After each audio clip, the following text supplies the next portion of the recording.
Hello everyone, welcome to our channel. This is Shalini Sharma. आज मेरे पास है summary chapter number 5 industries class 8 की। ठीक है, इंडस्ट्रीज और ये जो चैप्टर है पूरा मैंने एक्सप्लेन मैं ऑलरेडी कर चुकी हूँ। एक बार उस चैप्टर को देख लीजिएगा। और अब आपको लग रहा है कि विद इन 10 और 15 डेज एग्जाम है, तो मैं फुल चैप्टर एक बार मैं समरी भी पढ़ लूँ फुल चैप्टर के साथ, तो मैं समरी लेकर आई हूँ। इसमें क्वेश्चन आंसर्स इंक्लूड है। जो इस चैप्टर में जो क्वेश्चन आंसर्स हैं वो सब इस समरी में ही है। ठीक है, तो व्हाट इज इंडस्ट्री? सबसे पहले हम ये जान लेते हैं इंडस्ट्री जो हम चैप्टर पढ़ रहे हैं इंडस्ट्री है क्या। तो industry it refer to an economic activity. ये एक एक्टिविटी होती है जिसमें जो भी प्रोडक्ट होता है उसको बनाते हैं। कैसे? वैल्यूएबल प्रोडक्ट में। एक रॉ मटेरियल है उसको वैल्यूएबल प्रोडक्ट में कन्वर्ट करती है हर एक इंडस्ट्री। तो it refer to an economic activity. आप इस चीज को इकोनॉमिक एक्टिविटी जरूर लिख के आना। इट रेफर टू एक्टिविटी नहीं लिखोगे, इकोनॉमिक एक्टिविटी ये लिखना बहुत जरूरी है। That it concern with production of good mineral and services. ठीक है, किसका प्रोडक्शन हो रहा है? गुड्स का, मिनरल्स का और सर्विसेज का। इन तीन चीजों का प्रोडक्शन हो रहा है। Secondary activity of manufacturing changes raw material into value product. Secondary activity जो होती है इंडस्ट्रीज में और जो मैन्युफैक्चरिंग होती है वो क्या करती है? वो ये करती है कि रॉ मटेरियल को एक वैल्यू प्रोडक्ट में कन्वर्ट करती है। रॉ मटेरियल जैसे एक कॉटन हो गया, कॉटन को एक टी शर्ट में या शर्ट में या किसी भी कपड़े में, किसी जीन्स में, सूट में, सलवार में वो कन्वर्ट कर रही है, साड़ी में कन्वर्ट कर रही है, तो एक वैल्यूएबल प्रोडक्ट हो गया। अब उस कॉटन को एज इट इज रखोगे कोई वैल्यू नहीं।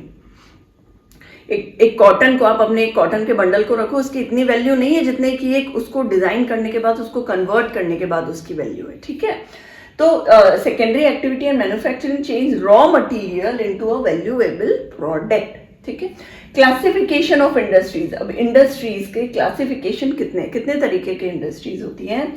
Agro based. देखो, एग्रो से याद रखो, एग्रो एग्रीकल्चर। ठीक है, तो एग्रीकल्चर प्लांट और एनिमल इन पे डिपेंड होता है। एग्रो बेस्ड जो इंडस्ट्रीज होती है वो प्लांट और एनिमल से रिलेटेड होती है। मिनरल बेस्ड का समझ में आ रहा है, मिनरल और आयरन इन सब से रिलेटेड होगी। तीसरी है मरीन बेस्ड। मरीन बेस्ड में क्या आ गया? फिश आ गया। ओशन सी का जो मटीरियल होता है ना, जो वहां से निकलने वाली चीज होती है, शेल हो गया, सी का शेल, उसको भी आप किसी चीज में कन्वर्ट कर रहे हो, उससे यूज कर रहे हो, कुछ बना रहे हो, तो उसकी भी जो मैन्युफैक्चरिंग होती है वो इंडस्ट्रीज में होती है। ठीक है, तो agro based, mineral based, marine based, ये तीन इंडस्ट्री के क्लासिफिकेशन है। साइज। अब साइज जो है, जब भी वो बोले ना क्लासिफिकेशन ऑफ इंडस्ट्री, तो अब ये ना इतना सा देखो, इतना सा याद रखोगे। इसके अंदर ग्रेड 8 के बच्चे हो, इसके अंदर आराम से आप तीन चार लाइनें लिख सकते हो।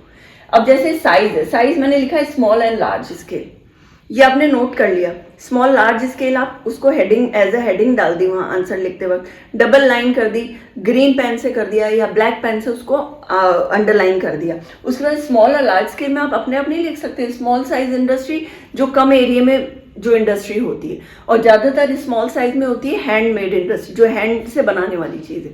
नीटिंग की हो गई है ना, कोई भी ऐसा काम जो हाथ से बुनाई, सिलाई, कढ़ाई का हो रहा है, तो वो स्मॉल साइज में। लार्ज स्केल में तो ये काम होगा नहीं, लार्ज स्केल में तो बड़ा बड़ा सामान, मशीनें, सेटअप होंगी। ठीक है, तो वो हम इसमें लिख देंगे। साइज स्मॉल और लार्ज होता है। ऑनरशिप प्राइवेट, जॉइंट और कोऑपरेटिव, तीन तरीके का ऑनरशिप है हमारा। ऑनरशिप साइज याद रखना, ऑनरशिप में प्राइवेट फर्स्ट, जॉइंट, प्राइवेट कोई भी प्राइवेट सेक्टर, कैसी भी इंडस्ट्री जो प्राइवेटली चला रहे हो, आपके फैमिली में भी कई लोग चला रहे होंगे। जॉइंट देखो, मारुति उद्योग, जॉइंट मतलब कि गवर्नमेंट के साथ साथ प्राइवेट के जो इन्वॉल्वमेंट है उसमें गवर्नमेंट का भी, उस इंडस्ट्री में वो जॉइंट हो गया। कोऑपरेटिव जैसे सरस डेयरी, बहुत सारे कोऑपरेटिव, बहुत सारे लोग privately as a society, as a social बोल सकते हो, सोशली वो इन्वॉल्व होते हैं एक ही चीज में, तो उसको हम कोऑपरेटिव बोलते हैं। ठीक है, लोकेशन ऑफ इंडस्ट्री, इंडस्ट्री का लोकेशन, अवेलेबिलिटी ऑफ लैंड होना चाहिए, डेफिनेटली लैंड होगा तभी इंडस्ट्री बनेगी। वाटर, मिनरल, ट्रांसपोर्ट, वाटर पानी होना चाहिए, मिनरल होना चाहिए, जिस चीज़ का प्रोडक्शन कर रहे हो वो उस एरिया के आसपास ही हो। अब सी का प्रोडक्शन कर रहे हो, कोई चीज़ ऐसी जो सी से निकाल के बना रहे हो, तो ऐसा थोड़ी आप वो दूसरे ही 20-30 किलोमीटर दूर आप जाके इंडस्ट्री बना रहे हो। ऐसी उसी के आसपास का एरिया जहाँ पे मस्ट है, जहाँ पे रेसिडेंशियल एरिया नहीं हो, ये तो मस्ट है। ठीक है, उस जगह पे आप बनाओगे। ट्रांसपोर्ट अवेलेबल हो, आना जाना, पावर सप्लाई बिजली का हो, इंडस्ट्रियल सिस्टम कैसा होता है, क्या सिस्टम पे चलता है industry? Input, process, output. Input मतलब अब जैसे मैंने कॉटन का लिया था, वही बोल रही हूँ मैं। कॉटन को प्रोसेस किया, कन्वर्ट करने के लिए मशीन में डाला, या फिर आप हाथ से काम करवा रहे हो तो वो जो चरखा होता है ना, वैसी एक आजकल मशीन आने लगी। उससे हम क्या नीटिंग, जो उसकी उसकी उसकी नीट कर लेते हैं, उसको अच्छे से साफ करके नीट कर लेते हैं, और नीट करने के बाद उसको आउटपुट क्या हुआ, उसको कन्वर्ट करते हैं। साड़ी में कन्वर्ट कर दिया, और उसमें प्रिंट भी होता है। तो ये कितने प्रिंट्स होते हैं, बगरू, सांगानेरी, जयपुरी, जोधपुरी, ये प्रिंट्स होते हैं। लहरिया हो गया, तो ये प्रिंट भी करना, ये पूरा प्रोसेस में आ गया। और वो जो साड़ी निकल के आई वो आउटपुट है। सुंदर साड़ी बन गई, प्रिंटेड, कलरफुल, प्यारी सी, है ना, वो आउटपुट हो गया। इंडस्ट्रियल रीजन, अब वो बोलेगा व्हाट इज इंडस्ट्रियल रीजन, पहले वो बोलेगा एक्सप्लेन इंडस्ट्रियल सिस्टम। तो आप सिस्टम कैसे, सबसे पहले ऊपर लिखोगे industrial system, input, process, output, ठीक है।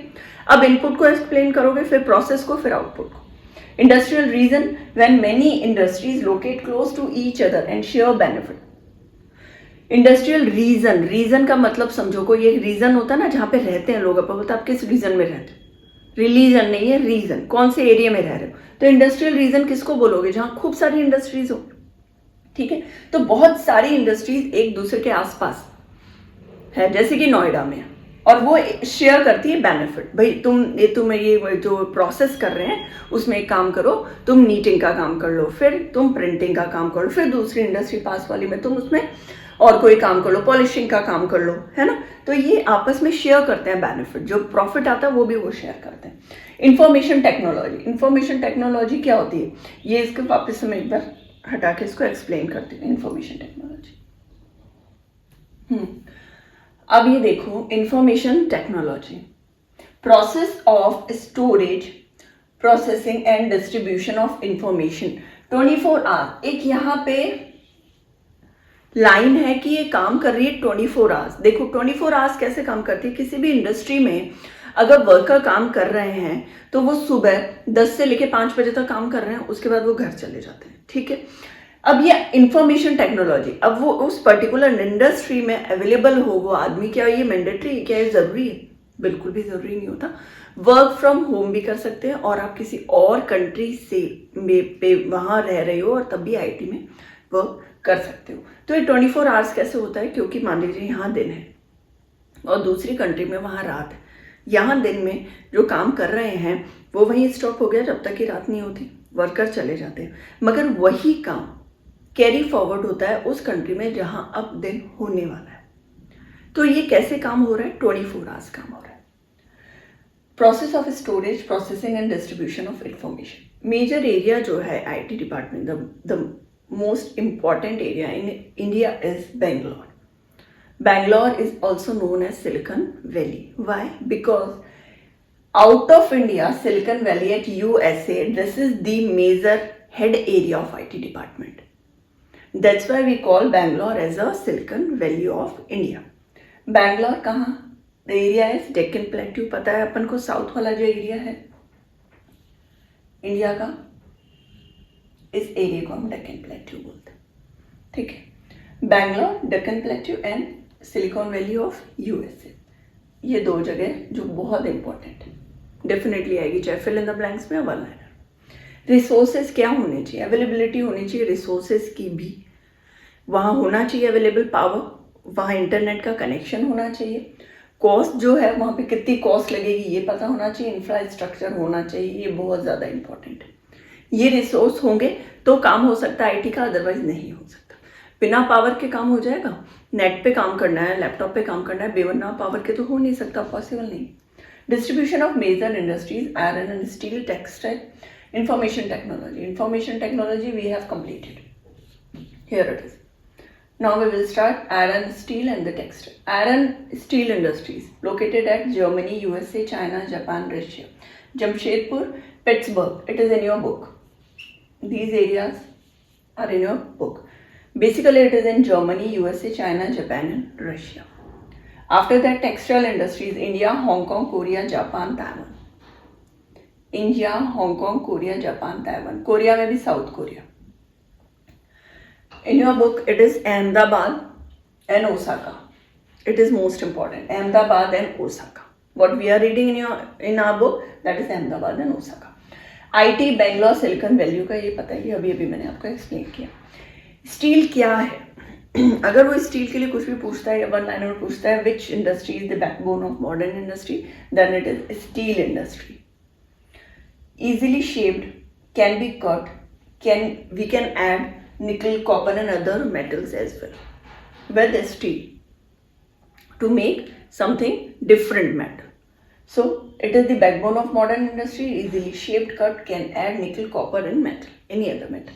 Textile, the oldest industry and the glory of tradition of India, glorious tradition of India. Textile में क्या आता है? कॉटन आएगा ना, बहुत तब से चला आ रहा है ना, जब गांधी जी थे, जब वो चरखा वाला काम करते थे, तब फेमस हुआ था इंडिया का कॉटन वाला काम. टफ है कंपटीशन टेक्सटाइल में, क्योंकि ऑलमोस्ट हर जगह होता है ये काम. इंडिया में भी देख लो, आप इंडिया में भी एक पर्टिकुलर आप एरिया बता दोगे कि अहमदाबाद, ओसाका में. अहमदाबाद तो मैनचेस्टर कहलाता है, ये मैनचेस्टर ऑफ इंडिया है ना. बॉम्बे भी कहलाता है, महाराष्ट्र में देखो तो बॉम्बे भी मैनचेस्टर कहलाता है. तो बहुत टफ कंपटीशन है, ठीक है. अहमदाबाद में थोड़ा थोड़ा डाउन होते जा रहा है. वैसे टफ कंपटीशन है बहुत ज़्यादा, ठीक है. क्यों? क्योंकि इजीली अवेलेबल है, इसके जो मटेरियल है, इसके जो प्रोडक्ट हैं, बहुत इजीली रॉ मटेरियल अवेलेबल है. तो यहाँ overall we are finishing our chapter industries, chapter number 5, class 8. Thank you.